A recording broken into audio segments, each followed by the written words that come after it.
Olá, boa noite. Nós já estamos ao vivo. Vocês estão me ouvindo bem? Tá dando tudo certo?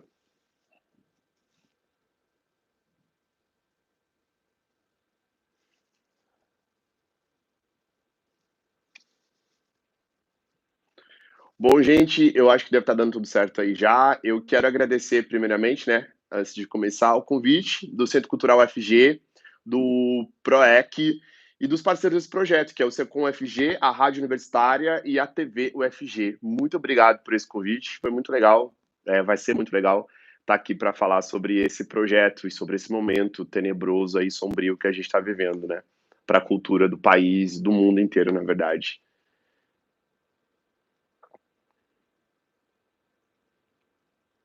Eu acho que eu acho que eu tenho que ativar aqui alguma coisa. Não, nada. Não tenho que ativar nada. Tá tudo certo.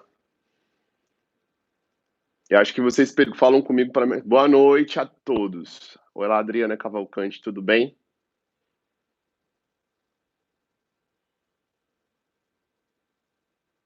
Ah, que bom então que tá tudo certo. Boa noite, Flávia. Boa noite, Érica, para você também.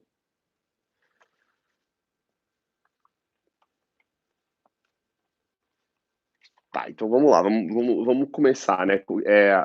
Tem alguém que vai mediar essa conversa com a gente?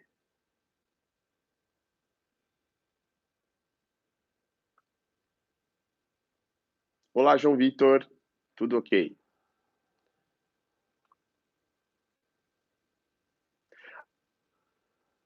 Ah, tá ótimo. Então tá, então ninguém vai mediar essa conversa, somente eu. Ah, beleza, eu achei que tinha alguém aí que faria as perguntas e tudo mais. A nossa produtora Fernanda acabou de entrar, bem-vinda, Fê. E Pablínia Lisboa, boa noite para vocês. Gente, então, ah, é interessante falar, né, sobre o momento que a gente está vivendo. Vamos falar sobre as consequências da arte nessa pandemia. Eu vou começar falando sobre uma coisa muito delicada para nós artistas, né? Que é essa questão da obscuridade de saber quando nós vamos poder trabalhar novamente, porque a nossa área, ela vai ser a última área a voltar ao normal, né? E, e a gente estava no meio de um processo bem interessante com a Clara do Ovo, que a gente estava fechando uma pequena turnê, né? Depois tô dizendo, ok, vamos fazer isso. A gente estava começando uma pequena turnê que ia rodar alguns lugares do Brasil. A gente estava fechando um apoio, né, com a universidade, né? É bom falar que esse espetáculo tem a realização do grupo Artefatos, da Coordenação de Arte e Cultura da PUC Goiás. Então a gente estava em conversa, negociação com a PUC para a gente fazer uma pequena temporada desse espetáculo. Né? Ia rolar em Goiânia, ia rolar no Acre, e a gente estava em negociação para uma possível temporada aqui em São Paulo também. E, para quem não sabe, eu moro em São Paulo. Eu tô aqui em São Paulo agora. Então a gente foi pego de surpresa, como todo mundo, né? Com o que aconteceu, e toda a turnê foi cancelada, toda a possível temporada em São Paulo também foi cancelada, e a gente se viu no escuro, como todo mundo, né? Nos primeiros dias da pandemia, sobre o que fazer. Então todos os artistas estão tendo que se reinventar, e é interessante a gente trazer o teatro para o vídeo, porque o teatro sempre foi uma experiência. É, pessoal é tipo ir à igreja, né? Sempre foi uma experiência espiritual com a plateia. Então essa coisa de trazer o teatro para o vídeo, para mim é muito estranho. Eu não estou me adaptando a isso, né?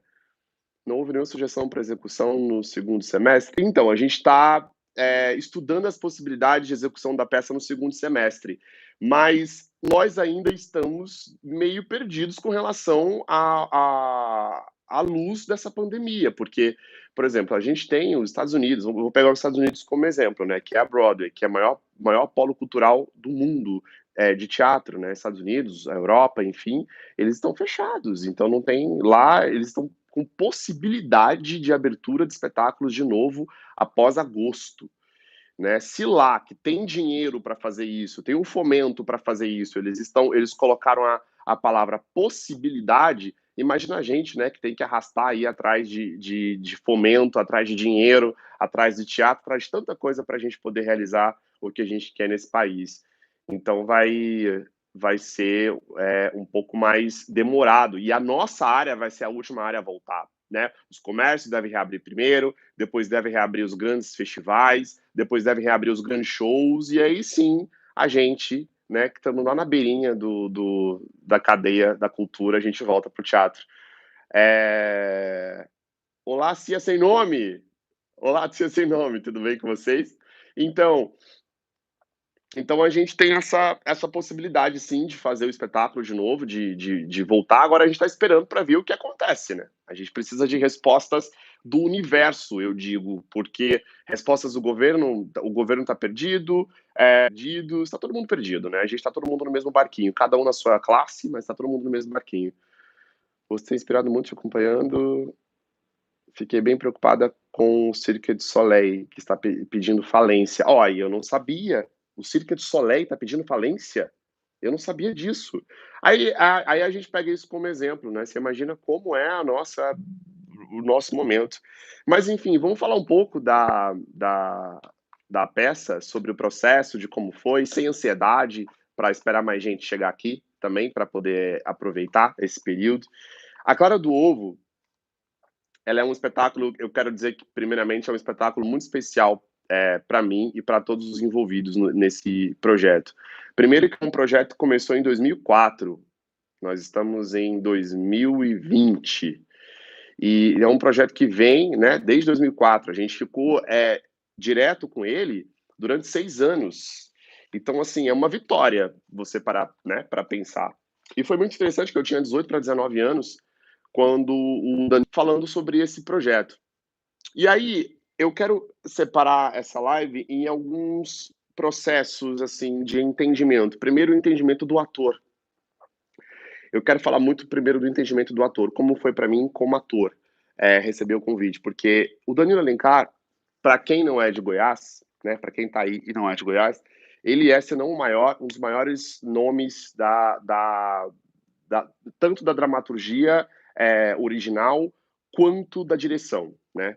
Então, foi para mim uma experiência de caramba, eu acho que eu estou chegando em algum lugar, quando um cara como esse ligou na minha casa e me convidando para fazer um espetáculo. Ele disse que tinha tido uma inspiração e que ele pensou em mim para fazer. Moleque de 18, 19 anos. A gente se encontrou, eu fui encontrar com ele me falou sobre o que era o texto, e eu falei, tá, vamos fazer. Eu queria muito trabalhar com ele já na época e vi isso como uma oportunidade. Só que não foi só uma oportunidade de um excelente texto na mão de um ator inexperiente. Foi uma oportunidade humana de conhecimento e de entendimento de ator como pesquisa. Porque o Danilo tem uma bagagem sobrenatural sobre o que é a relação da direção entre um ator e um diretor. Por que eu digo que ele tem essa bagagem sobrenatural? Porque o processo de direção dele era muito interessante, que ele chama de partitura dramática, e ele sentava, quando a gente começou o processo, ele sentava na cadeira, eu começava a falar o texto, ele só ficava assim, não, não, não, e ele me olhava, e daí ele fechava assim os olhos e eu via, né, o texto, enquanto que eu estava dizendo não tocasse como ser ali, né? Ele não aprovava o tom do que nós estávamos falando na sala. E foram 8 horas diárias de ensaio eu não lembro qual foi, acho que o Danilo tá aí já. Eu não lembro quanto tempo a gente ensaiou, Danilo. Eu sei que a gente ensaiou durante 8 horas, todos os dias, era de segunda a sexta, durante 8 horas trancado numa sala, ensaiando processo por processo. E tem um fato bem legal, é que teve um dia que eu fugi, que eu desisti do processo de trabalhar, de fazer a peça, estava muito cansativo, eu não estava conseguindo compreender o que ele queria, eu não estava conseguindo compreender o texto, eu não estava conseguindo compreender até onde a gente queria chegar, e o Danilo tem essa peculiaridade, né? Eu falo com uns amigos meus, assim, que trabalharam com ele, que todo mundo aí de Goiás, né? Você vai descobrir que você é um ator se você passar pelo Danilo e se você terminar um processo com ele. Se você conseguir terminar um processo com ele, você pode, foram durante 4 meses, né? 8 horas por dia. Olha aí, ele tá aí. Oi, Danilo. Oi, mestre. Durante 4 meses, 8 horas por dia. Então, voltando ao que eu estava falando aqui, se você está em Goiás e você trabalhou com o Danilo e você desistiu no meio do processo e você não voltou, você não é um ator. Você não é um ator. Porque se você passa por esse processo, quando você passa pelo entendimento dele, e quando você compreende a genialidade desse cara dentro do que ele quer, aonde ele faz o ator chegar, é muito religioso, assim, é muito espiritual, é muito incrível, e mudou meu entendimento como ator, mudou meu entendimento como artista, mudou minha visão de mundo, e foi bem interessante porque depois desse processo com ele, de 4 meses, 8 horas por dia, dentro de uma sala, ele sentado, tentando ouvir, e enquanto não tocasse não ia, eu consigo hoje ter o privilégio de pegar qualquer texto, de qualquer audição que eu vá fazer aqui em São Paulo, eu consigo ler com... Sabe aquela primeira leitura que todo ator tem medo? Então, depois que você passa por esse tipo de processo, você perde o medo total, que é como se você levasse uma vacina e você se torna um dos maiores cara de pau ali na hora de pegar o texto, porque é como se fosse uma partitura musical mesmo, né? Você consegue ler a partitura. E então desanuviou, assim, o meu lado de ator. Então, o processo de direção do Danilo, ele tem esse lado dolorido, porque ele pega na alma mesmo, ele pega na alma do artista. E, meu amigo, se dói, você chora e vai embora, você não se curou, né? Se dói, você chora e você enfrenta e você termina o processo, você se curou e você se transforma. Eu acho que quando se tiver atores aí de Goiás, por favor, procure esse cara para trabalhar, porque vocês vão sair com outra qualidade, acho que a palavra é essa, outra qualidade cênica, outra qualidade de voz, outra qualidade de entendimento de texto e outra qualidade de tudo, sabe? Enfim, rasguei minha seda mesmo, porque o cara é bom. E vamos falar um pouco do processo do texto. O que é a clara do ovo, né? Então, estão vendo algumas perguntas aí, só que eu não sei aqui onde ficam as perguntas, eu não consigo acompanhar. Quem está acompanhando... Ô, Fernanda, você está acompanhando a live? Às vezes sobe uma pergunta aqui, sobe de novo. Uma pergunta interessante, manda para mim, reescreve de novo, para eu não ter que ficar tocando aqui, para saber, porque daí eu consigo responder. Né? Então vamos falar um pouco do processo da dramaturgia do texto. Primeiro, é interessante as pessoas saberem que A Clara do Ovo é um texto original, é um texto inédito. E isso é muito raro no Brasil, né? A gente tem essa cultura de trazer, de importar. O brasileiro tem a cultura de importar tudo. Inclusive, aqui em São Paulo, por exemplo, 90% dos espetáculos produzidos aqui são importados. Todos os textos são importados. Né? A gente tem grandes diretores aqui que são valorizados, grandes atores que são valorizados, mas a gente não tem grandes dramaturgos da atualidade, né? Que são valorizados tanto quanto os autores de fora. Eu acho que foi assim a vida toda, né? No processo de evolução do teatro nacional, assim. E é legal dizer que esse texto é um texto inédito. E tem uma curiosidade sobre esse texto. A Clara do Ovo fala sobre um processo do ser humano muito delicado, que é a esquizofrenia. A esquizofrenia, ela afeta de 3 a 7% da população mundial, ou seja, em torno de, sei lá, talvez 26 milhões de pessoas no mundo todo sofrem, né, de esquizofrenia ou vão sofrer de esquizofrenia alguma vez na vida. E o Danilo foi muito feliz quando ele deu uma carona para uma prostituta que contou essa história para ele sobre o filho dela que ficava preso no quarto e ela tinha que trabalhar. E ele voltou com essa história na cabeça, e foi quando ele decidiu fazer A Clara do Ovo, que é sobre um garoto, sobre um cara, sobre um ser humano que está preso, né, dentro dessa casa, onde o pai tem esquizofrenia, e ele hereditariamente também desenvolveu a doença, e a mãe também tem um processo psíquico muito alucinado dentro daquela casa, e essa criança cresce nessa casa tentando experimentar o amor da família, a presença do pai, a presença da mãe que não existe. Então ele é trancado num quarto, Ele cresce ali dentro desse quarto, e ele não vê o mundo, ele só escuta o mundo.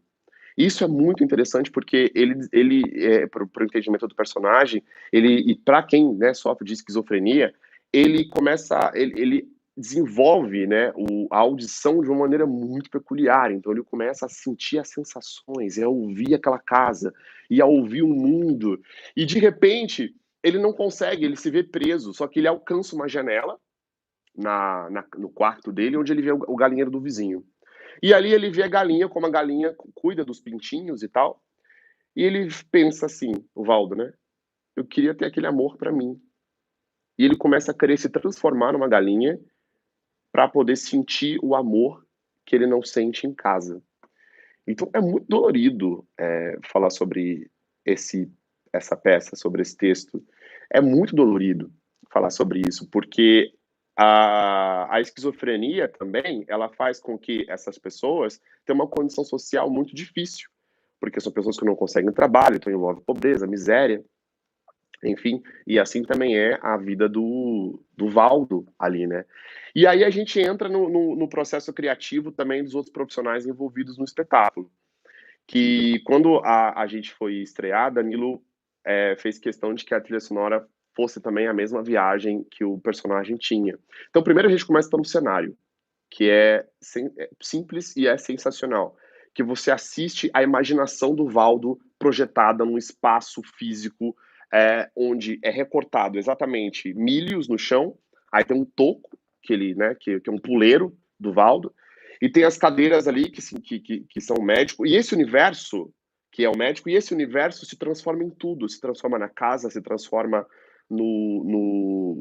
na sala onde ele recebe a visita dos enfermeiros, se transforma na cabeça, se transforma na montanha do pai, se transforma na figura, e ele começa a viajar dentro desse espaço que é infinito dentro do universo do espetáculo, né? E é interessante porque acontece tudo dentro desse quadrado que simbolicamente parece também uma janela vista de baixo, uma janela vista de cima, uma janela vista de qualquer lugar. Você consegue observar como espectador o personagem, né? E aí a gente tem uma trilha sonora muito peculiar, principalmente na segunda temporada da peça, agora que a gente não teve a oportunidade ainda de mostrar a nova trilha sonora para mais pessoas. Mas a primeira já era incrível, que é da Sara Alencar, que também é filha do Danilo. Não que eu seja. Não, eu não sou filho do Danilo, eu falei também, mas eu sou filho do Danilo. Ou não sei, sabemos, pensando, vamos falar que talvez em outras vidas, né, senhor Danilo? Mas a Sara Alencar é filha do Danilo e ela compôs também a primeira temporada da trilha sonora. A segunda temporada foi feita por ela e pelo Carlos. E eles foram tão felizes nessa nova trilha que é de arrepiar, cara. É de arrepiar. Aí tem uma pergunta, Pablo, como o texto mexeu com você como pessoa e qual a diferença que você quer causar em quem assiste? Como o texto mexeu em mim como... eu tenho uma coisa interessante para falar sobre isso. Imagine, eu peguei um texto dessa qualidade, dessa densidão, com 19 anos. Começa por aí.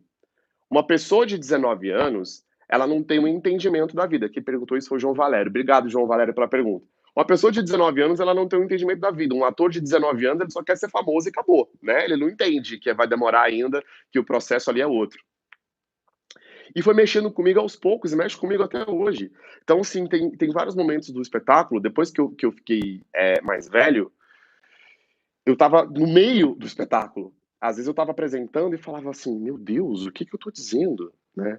Porque tem essa coisa do ator que tá atrás, manipulando o personagem, que tá, né, que é a famosa figura 3D, né? O ator e o personagem, né? É uma pessoa só, mas não é. O famoso mas não é, mas é. É muito louco isso, né, do ator, que ele tem que manipular uma personagem ali e tal. E aí, a gente o texto mexe comigo muito em vários aspectos, porque ele é tão rico poeticamente, que você precisa tem pessoas que já viram a peça mais de 10 vezes, né. Essa peça ela é muito feliz, graças a Deus. Então, assim, ele tem uma profundidade poética, uma profundidade, dramatúrgica muito bonita, e que ele mexe comigo no sentido do meu pai mesmo, porque eu perdi meu pai em 2012, e todas as vezes que o Valdo tá nessa luta, para poder tentar fazer com que o pai dele o veja, né, fazer com que o pai dele o note, fazer com que aquele amor naquela casa seja notado por alguém, pelo médico, pelos enfermeiros, pela mãe, pelo pai, isso me toca muito. Isso me toca muito. Vamos falar agora sobre o processo de pesquisa, que Danilo também é muito louco. Aí, eu não sei se existe ainda o Batuíra aí em Goiás. Ainda existe esse hospital psiquiátrico aí em Goiás? Quando a gente começou a fazer o processo, Danilo fez questão que eu me internasse no hospital psiquiátrico. Aí eu falei para ele: olha, eu não vou me internar. Eu vou visitar o hospital, a gente passa umas horas lá no hospital, mas eu não vou me internar, porque eu morro de medo, que vai que eu durmo aqui, eu falo que eu sou um ator fazendo pesquisa, o cara fala não, que ator o quê, toma um remédio aqui, eu fico louco lá dentro, e você só vai no dia seguinte, eu não sei o que acontece. Eu tinha muito medo de ficar lá no hospital. Mas a gente foi, durante boas semanas, visitar os pacientes do hospital, e os médicos e os enfermeiros desse hospital foram muito generosos com a gente no processo de pesquisa, porque durante eu não sei se eu posso chamar de banho de sol, não sei se é isso o nome correto, mas durante o passeio, né, dos, dos internos, eu ficava junto com eles ali. Então eu podia conversar com eles, né? Então eu conversava com as pessoas que sofriam de esquizofrenia, eu descobri uma doença chamada distúrbio de humor, que eu não sabia que existia, que é uma senhora que ela falava que ela era Sandra Bullock e que ela queria ser a presidente do Brasil, e ela andava com um livro chamado Luz para os Povos, que é um livro da Igreja Católica, e ela abria o livro e ali ela escrevia sobre os escritos do livro todos os planos dela de melhorias para o país. Então, durante os dias que eu frequentei o hospital, essa mulher sempre vinha conversar comigo para falar sobre os planos dela para o futuro e sobre os planos dela para o país. E tinha um rapaz lá, que foi o que mais me marcou, assim, dentro do hospital, que ele tinha que ficar preso, porque ele disse que ele tinha sido abduzido por um extraterrestre, e que esse extraterrestre colocou um chip na cabeça dele, e que esse chip mandava ele matar o pai. E eu lembro que o Danilo ficou muito mexido com isso também, que inclusive essa parte não tinha no texto, né, Danilo, do chip. E aí depois que o Danilo saiu de lá, nesse dia do hospital, ele falou, a gente precisa falar sobre esse chip na cabeça.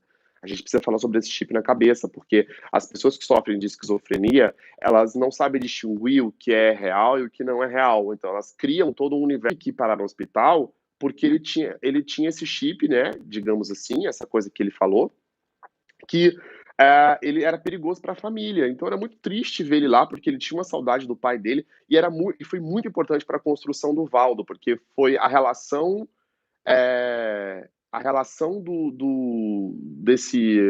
desse rapaz a mais próxima que eu tive com o personagem, né? Que era a relação mais próxima do Valdo com o pai dele. E aí teve outras. A nossa pesquisa ali foi muito interessante, de conversar com essas pessoas, de conviver no hospital durante algumas semanas. E aí, Danilo, na sua também loucura de criação, de processo, ele teve a ideia de apresentar o espetáculo antes da estreia. Olá, Júlio Rodrigues, nosso iluminador também aí, de todas as temporadas de Goiânia, foi ele que fez para nós. Obrigado, Júlio, que bom que você está aqui. E aí o Danilo teve a brilhante ideia de conversar com os médicos e com os enfermeiros, falou, e se a gente apresentasse a peça para os pacientes com esquizofrenia? Meus amigos, aí o bicho pegou. Aí, olha, até me arrepia. Me arrepia e me emociona muito, porque foi muito intenso, assim, muito intenso. Nunca vou esquecer que tinha uma menina que durante a apresentação... Você lembra disso, Danilo? Da apresentação no Batuíra que a gente fez? Tinha uma menina que ela... Tem um momento que o personagem começa a ver tá conversando com o médico e ele pede para ele ir embora. Ele fala, eu quero ir embora, me deixa embora, eu já tô bem, eu já tô curado, eu quero ir embora. E aí a menina, essa garota, ela tava se mexendo muito durante toda a apresentação. E nessa hora do médico, ela, mais alguns outros internos, é, eles levantaram e eles foram para o meio do espetáculo, para o meio da peça. E eles começaram a conversar com o médico, que eu, ator, estava conversando, falando: deixa ele embora, deixa ele embora, deixa ele embora, ele quer ir embora. Isso foi muito forte e muito emocionante. E eu acho que é o momento mais forte do processo que eu levo, assim, para a peça. Foi essa apresentação para os internos do Batuíra, assim. A gente teve apresentações muito felizes da Clara do Ovo, né? A gente já apresentou, eu não sei quantas pessoas cabem no Centro de Cultura e Convenções de Goiânia, mas acho que são mais de 1.000 pessoas, né? Mas a gente já fez a Clara do Ovo para mais de 1.000 pessoas lá, né? Muita gente não conseguiu acompanhar tudo, porque a peça ela é muito intimista, né? A gente gosta de fazer para o máximo 50 pessoas, porque a peça é muito intimista. Porque a peça fala com a alma mesmo, né? Então você tem que estar num processo de concentração muito forte para o espetáculo funcionar, senão ele não funciona. É incrível, ele não funciona. Ele não funciona, e é desesperador isso. E aí, claro, eu vou falar também da experiência que a gente teve no Cariri, no sertão do Cariri. A gente viajou para lá, fomos só eu e Fernanda, que é a produtora da peça e realizadora do espetáculo também, junto com Artefatos. A gente foi pro Cariri, só nós dois, porque eu fechei. Não, Danilo ficou muito inseguro. Eu vou falar também. Esse ensaio é fatídico, óbvio que eu vou contar isso. E Danilo e eu fomos, a Fernanda e eu fomos pro Cariri, e lá a gente estava. Centro de Cultura e Convenções tem 1.800 pessoas. Então é isso. Nós fizemos para 1.800 pessoas no Centro de Cultura e Convenções. A gente fez, foi muito bonito. Era um congresso de psiquiatria e psicologia. Enfim, fomos eu e Fernanda pro Cariri, pro meio do sertão, e aí nós fizemos a primeira apresentação, que a gente estava programado para fazer uma única apresentação. Só que as pessoas ficaram tão enlouquecidas pela peça que elas quiseram mais uma apresentação. E é tão engraçado isso, Fernanda, se você tiver, me ajuda, porque a primeira apresentação que a gente fez, eu não lembro de nada. Eu lembro da segunda. A segunda eu lembro de tudo. Porque as pessoas ficaram enlouquecidas e não tinha mais teatro para poder fazer, porque era um festival, e aí não tinha teatro disponível. E aí uma moradora da casa, da cidade, falou assim: faz lá em casa. E aí a gente ligou pro Danilo e eu acho que o Danilo nunca disse não, né? Danilo tem um parafuso que a gente não sabe onde foi parar e graças a Deus ele tem isso, porque quando a moça falou assim, faz na minha casa, Danilo falou assim, claro, tem que fazer. E aí a Fernanda veio falar comigo, falou, nós vamos fazer. A primeira foi dentro do Sesc, aí nós nos levaram para Juazeiro. Isso! Exatamente, uma das melhores apresentações que já tivemos. Exatamente. A primeira foi no Cariri, no Sesc, e a segunda foi no Juazeiro. Aí o que aconteceu? Essa pessoa falou, faz lá em casa. E a gente fez na garagem. A gente construiu um teatro na garagem da casa dessa moradora. E aí tem uma cena do espetáculo que toda vez que a gente está tentando fechar uma temporada, o Danilo sempre fala como vai ser a cena da chuva. Porque tem uma chuva de tem uma chuva de penas no final do espetáculo. E Danilo não abre mão de não ter essa chuva de penas. Nós sempre tivemos essa chuva de penas em todas as. E a primeira preocupação da Fernanda foi como é que eu vou fazer a chuva de penas em um lugar que não é teatro, que é a garagem da casa de uma pessoa. Aí teve eu nunca vou esquecer, teve um rapazinho, né, Fê? Que ele falou: é fácil, eu vou ficar em cima do telhado da casa, na hora, na hora da cena da chuva, a gente tira a telha e eu fico lá em cima esperando essa cena. E dito e feito, foi assim que a gente fez. A gente montou, eu lembro que colocaram umas lonas pretas, uns plásticos pretos ao redor da garagem da casa da pessoa. Obviamente não cobramos ingresso para fazer, acho que essa peça nunca cobrou ingresso para fazer. A Clara do Ovo, a gente sempre teve o apoio da universidade, né, da PUC Goiás por trás, e sempre tivemos outros apoios. Então a gente não me lembro, né, talvez no Sesc tenha cobrado ingresso, mas nessa apresentação não. E aí o que aconteceu? Aí esse rapazinho, ele ficou no, no telhado da garagem da casa, esperando a peça começar. E foi muito interessante, porque na hora da cena, ele estava lá em cima e ele ficou tão encantado com a peça, a cena da chuva atrasou, acho que sei lá, uns milésimos de segundo, porque ele falou que ele quase esqueceu, porque ele estava assistindo a peça lá em cima, deitadinho no telhado, e de repente, no telhado da casa de uma pessoa, no meio de Juazeiro do Norte, começa a fazer a chuva de penas, assim. E alguém falou aí, viva o teatro, e é isso, viva o teatro. O teatro acontece em qualquer lugar. Eu acredito na magia do teatro em qualquer lugar, menos no vídeo, mas em qualquer lugar eu acredito na magia do teatro. Eu acho que foi a apresentação mais mágica que a gente teve.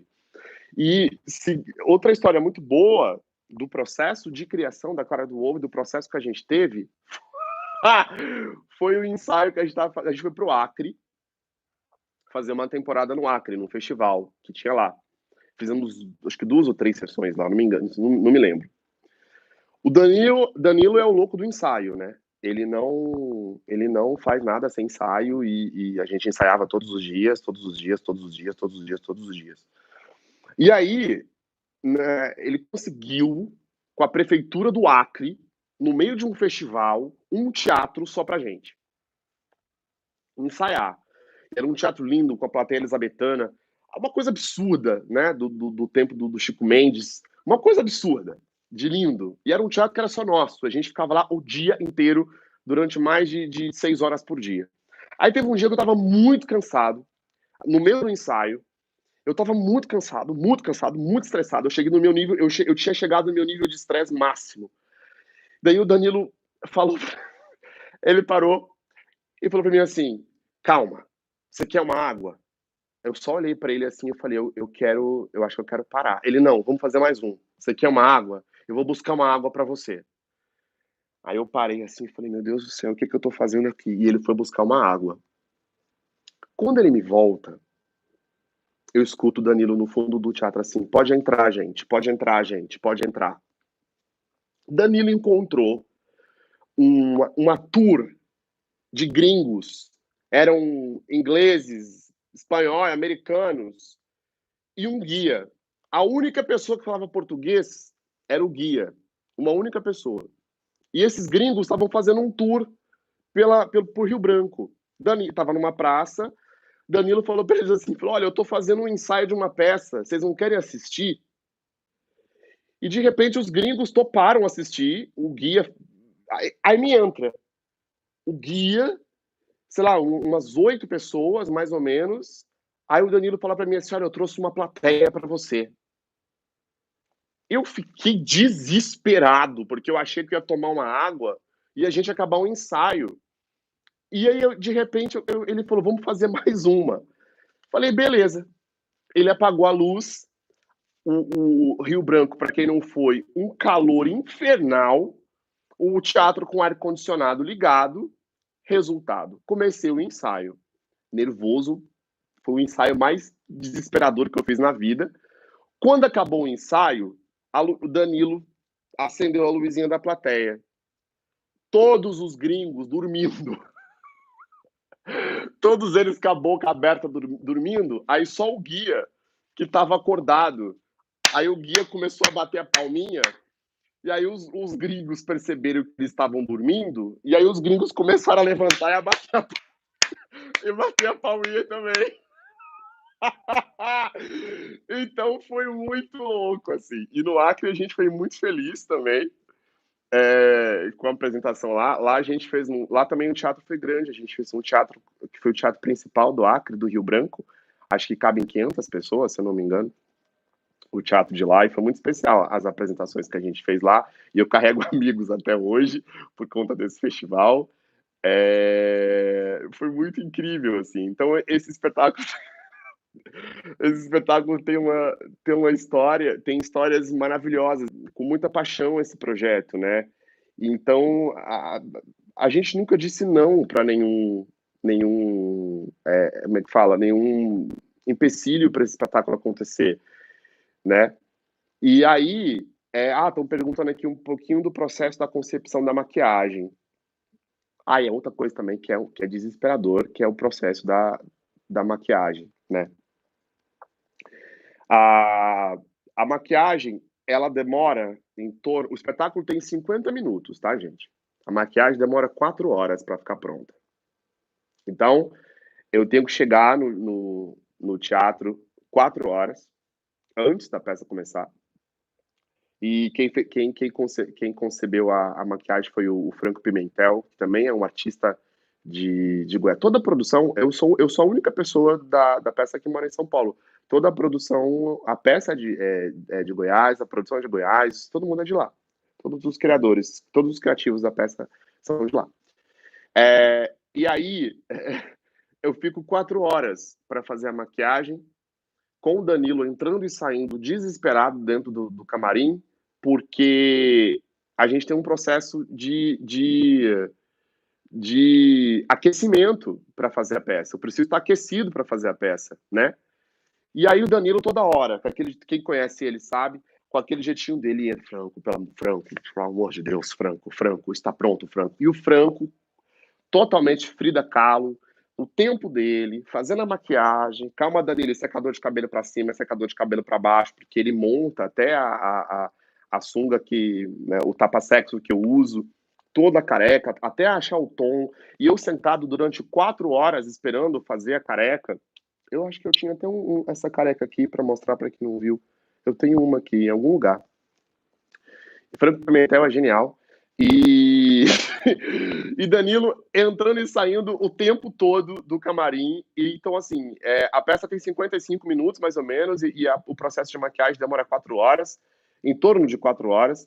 E a gente tentou fazer o possível para poder fazer com que a peça tenha uma maquiagem mais rápida, né? Mas nem eu, nem a Fernanda, nem o Danilo e nem o Franco, a gente acha que virou um ritual já, né, da peça, essa maquiagem, esse processo todo. Então a gente teve tantas pessoas incríveis que passaram para ajudar a gente a fazer esse processo, mas alguém perguntou aqui de novo do processo da peça, falando, já, né, acabei de falar um pouquinho mais, mas eu quero falar um pouco sobre como foi a experiência dentro da sala, de ensaio. Porque você imagina, quando você está trabalhando com mais atores, você tem ali a resposta do outro ator, você pode trocar com outro ator e tal. Na peça eu não troco com ninguém, não troco com nada. Isso foi tão interessante porque eu tive que aprender ali o que é verdade cênica. Porque se o personagem, né, se o ator, não acredito que tem uma pessoa ali na minha frente falando comigo, ninguém mais acredita, né? Eu vou falar de como foi a experiência de fazer sem maquiagem também, que a gente também tentou e não foi legal. Ah, e eu lembro que o Danilo, várias vezes durante o processo do ensaio, eu estava fazendo a peça e ele parava, né? E ele sempre usa a desculpa de, ó, dessa vez eu não vou parar. E ele para de 5 em 5 minutos. E aí ele parava a peça e ele falava uma frase para mim que ficava martelando na minha cabeça, que é: eu não tô acreditando. Não tem ninguém ali. Não tem ninguém ali. E eu ia embora para casa pensando, cara, como é que eu vou fazer esse cara, porque ele é louco, esse cara é louco, como é que eu vou fazer esse doido acreditar que tem alguém ali? Como é que eu vou fazer isso? E eu lembro que ele sentava assim, ele ficava olhando, daí ele ficava olhando para mim, ele ficava olhando pra cadeira. Aí teve um dia bem especial assim que ele não olhou para mim, ele só ficou olhando pra cadeira. E nesse dia ele não falou nada, nesse dia ele não parou a peça, não parou o ensaio. E aí quando acabou o ensaio, ele falou assim: me desculpa, mas eu não assisti você hoje. Eu assisti o médico. Aí eu falei: caramba, conseguimos. Conseguiu, já posso trabalhar com chroma key. Já posso ir para Hollywood fazer O Senhor dos Anéis. Já consigo ver tudo na minha frente acontecendo. Então foi muito mágico esse processo com ele de trabalho, assim. E, e sério, e eu acho que eu não sei como tá isso aí em Goiás para, né, no processo de criação, de direção, né, de entendimento do diretor, porque o ator tem isso, né? O ator é um bicho muito vaidoso, o ator é um bicho muito, como diria meu pai, o ator é muito sintético. O ator é muito sintético. E para o ator virar espírito, ele precisa quebrar muitas camadas dele, né. E trabalhar com um diretor que te deixa literalmente nu, porque a peça eu faço quase nu, que te deixa literalmente nu, que te tira todas as suas camadas, que te machuca, que te com muito amor, ele faz isso com muito amor. E que tira o melhor de você, porque ele tem esse dom de quando você trabalha com um diretor que tem o dom de enxergar por trás de todo o rio sujo, de tudo que está poluído, né, e saber que ali embaixo existe algo que se tirar, toda essa sujeira vai embora e você consegue ver uma coisa transparente, bonita, é muito especial. Então eu tive muita sorte, né, de ser dirigido por ele, de fazer esse texto dele, que é um dos melhores dele, eu acho. Eu não posso falar que é o melhor, porque senão vocês não vão acreditar em mim, só porque eu faço, mas eu acho o melhor. É que eu gosto muito do, do Travesseiro, porque eu tive a oportunidade de todos os trabalhos que eu tive a oportunidade de ver dele, mas eu acho que A Clara do Ovo foi talvez o texto mais feliz dele, é o texto mais feliz do Danilo, porque e aí eu tô muito ansioso pra gente poder mostrar isso pra mais pessoas, assim, sabe? Literalmente, numa temporada maior, numa coisa grande. Verão. Ah, tá. É isso, a gente vai fazer no Centro Cultural UFG. É isso, né? É isso que eu entendi, que a gente vai estar em cartaz com ele quando voltar no Centro Cultural UFG. Ah, tá. Então é isso mesmo. Beleza. Paulinho Pessoa, nosso design, o cara que cria sempre a arte da peça. A gente tá. Ah, tá, sim, o que foi cancelado. Nossa, eu fiquei muito triste com esse cancelamento da peça, da temporada do Acre. E a gente, no meio da negociação que a gente estava fazendo aqui no mercado de São Paulo também. Mas se Deus quiser, isso vai passar logo e a gente vai conseguir. Antes de eu ler um pouquinho aqui para vocês, eu quero muito ler o comecinho da peça para vocês e umas partes que eu separei aqui que eu gostaria de. Eu não vou fazer, eu vou recitar, tá, Danilo? Não brigue comigo, não vou fazer, não consigo fazer assim. Mas eu gostaria de saber, tem algumas perguntas? Quando vai ser na UFG? O Frederico, assim que isso passar, a gente vai conseguir voltar com a programação normal, se Deus quiser. Assim que passar toda essa loucura da pandemia, assim que as pessoas puderem se abraçar, puderem estar próximas uma das outras de novo, assim que o teatro puder acender o seu spot mais uma vez, a gente vai conseguir voltar com a peça. Ah, tá, sobre a apresentação sem maquiagem. Beleza. Vamos falar qual foi o sentimento. A gente teve uma única apresentação sem maquiagem da peça. Foi estranho. Foi outro espetáculo. Foi outro espetáculo. Acho que foi outro espetáculo. E aí a gente ficou pensando, será que é porque a gente está acostumado à figura? Só que aí eu pensei, não, eu não vejo a figura, eu só vejo a figura antes de entrar em cena, né? Eu tenho, mas tá aqui no negócio e pode aparecer outros tipos de imagem, porque eu não. Ou imagens que não tem nada a ver, porque eu não selecionei. Mas depois a gente pode postar eu posso postar no meu story, quem quiser ir lá ver, no Instagram, a gente posta no Instagram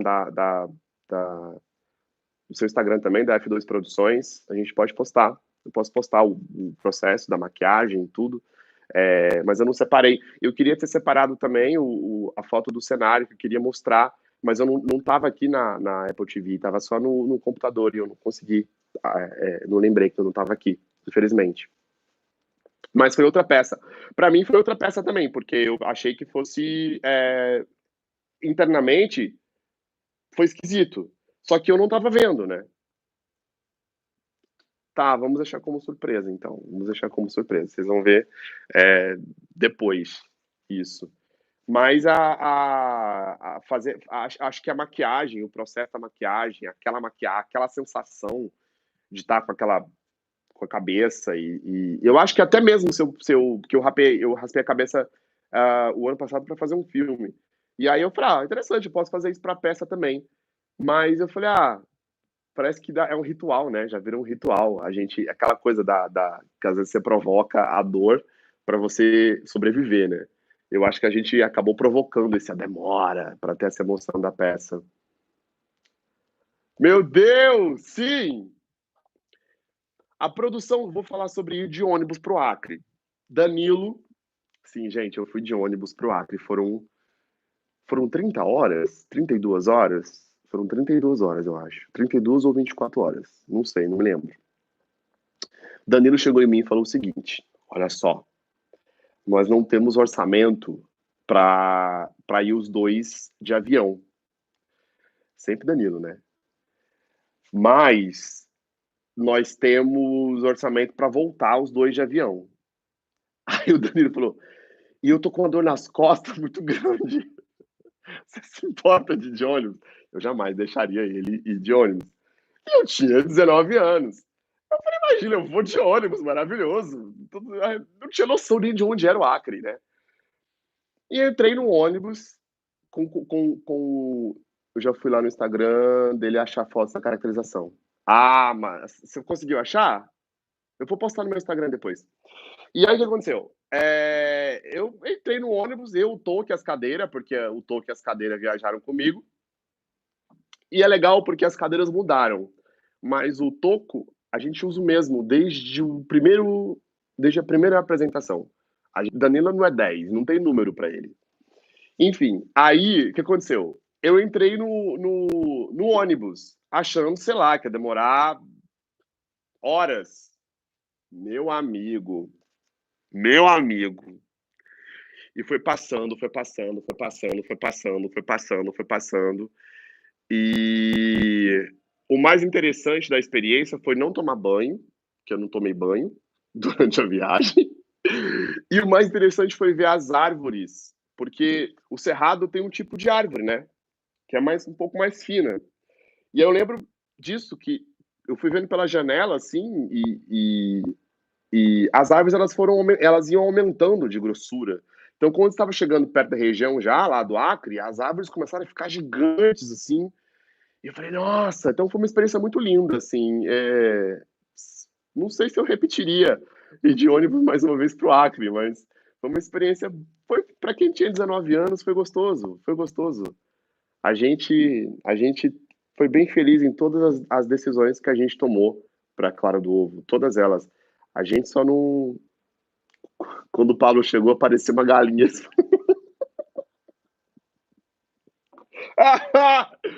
Sim, sim, eu não tinha tomado banho durante 30 horas, gente. Foi desesperador. Foi desesperador. Mas essas são as histórias. Como tá falando agora, o processo foi muito feliz, assim, de tudo. E eu vou ler um pouquinho. ah, eu vou ler 3 partes aqui que eu separei. Tentei colocar o link com o perfil do Pablo, mas acho que não funcionou. Ah, tudo bem, gente, não tem problema. Depois a gente se acha aí nas redes sociais e a gente mostra. Vocês vão ver a peça se Deus quiser e Ele quer. E então é isso. Bom, vamos lá. Ele tá sozinho, e aí já tem essa trilha, né, da Sarah e do Carlos, que a plateia já entra e as pessoas começam a acompanhar já esse universo do Valdo com a trilha sonora. Ah, e tem uma curiosidade sobre a trilha antes de ler, que a Sarah gravou pintinhos, galinhas na trilha. É uma pena que vocês não conseguem ouvir, porque eu estou usando o celular aqui, mas é muito genial a trilha de entrada da peça. E durante todo o processo, os momentos de transe do personagem, eles fizeram. Se a Sarah estiver assistindo, Sarah, como é que é o nome do processo que vocês fizeram com as vozes da galinha? Vocês. Tem um nome isso, eu não sei, enfim. Então a trilha sonora toda, ela tem galinhas, tipo, desfragmentadas, assim, sabe? Distorção. É exatamente isso. Olha aí, a palavra tão. O que é que vocês querem? Saiam daqui, me deixem em paz. Já tomei os remédios. Eu já estou remediado. Não me toquem, não me atormentem, por favor. vocês me pagam. Idiotas.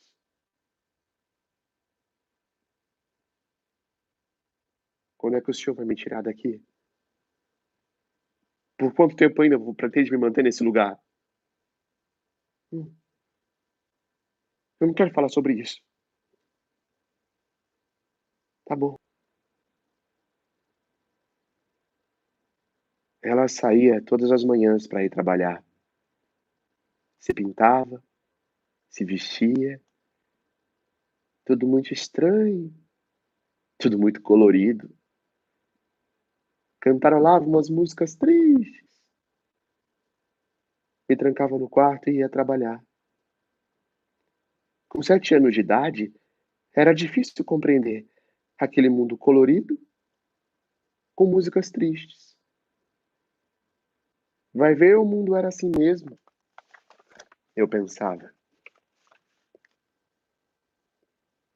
Mamãe já está indo. Não estrague as paredes mais do que já estão estragadas. Não estrague a minha vida. Ia trabalhar. E eu ficava chorando, chorando, chorando, chorando, chorando, chorando, chorando, chorando, chorando, chorando, chorando. E eu não tinha brinquedos, eu não tinha nada. Só me restava ficar batendo, arranhando as paredes. Mas eu não sabia o que eu estava fazendo. Devia ser a falta de brinquedos. Ou de uma criança que eu não conhecia. Às vezes, eu ouvia o grito dos meninos brincando que ecoavam da rua para dentro do meu quarto. Eu tenho um quarto, doutor. O senhor tem um quarto? Eu sabia. Médicos não vivem sem quartos. Não é lindo isso, gente? É, é muito bonito. Eu vou ler mais uma parte que eu separei, que é exatamente sobre o que a gente estava falando que a gente estava falando antes, que era sobre essa relação dele com o pai, né? Então é um momento que ele fala do pai, assim, um dos primeiros momentos que ele fala do pai.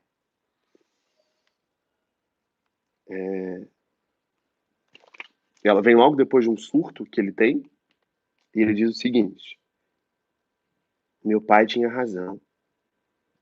E eu compreendi já aos 10 anos por que é que minha mãe se arrumava, se pintava, se coloria tanto. Eu só não compreendia por que é que ele a chamava de galinha. O que é que as galinhas têm a ver com esse mundo? O senhor não acha? Elas não batem em seus filhos, não abandonam, nem deixam seus filhos trancados para depois ir embora trabalhar. Eu também não compreendia por que ele, meu pai, me batia tanto. E batia em minha mãe, e minha mãe não conseguia bater nele, então batia em mim. Me trancava e depois ia embora trabalhar. Meu pai também foi. E nunca mais voltou. E eu fiquei.